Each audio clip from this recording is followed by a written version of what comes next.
The long-running corruption trial against Israeli Prime Minister Benjamin Netanyahu is set to resume on Sunday.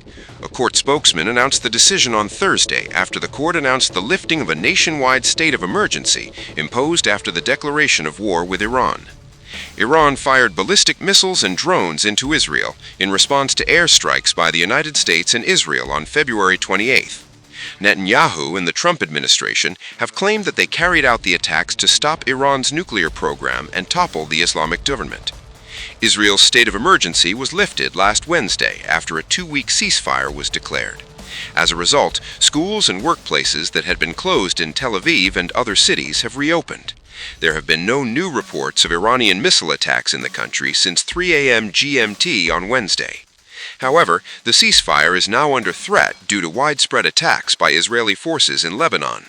Israeli Defense Minister Israel Katz said Lebanon was not included in the ceasefire agreement signed with Iran. An Israeli court statement said that the hearings would now proceed as usual as the state of emergency was lifted and the judicial system was back in operation. The statement also said that Netanyahu's corruption trial could be heard between Sunday and Wednesday. Netanyahu is the first sitting Israeli prime minister to be put on trial. However, he has denied all charges of bribery, breach of trust, and fraud brought against him in 2019 after a years-long investigation. Netanyahu's trial began in 2020.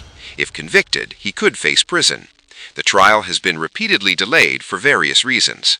U.S. President Donald Trump has stood by Netanyahu and called on Israeli President Isaac Herzog to pardon him.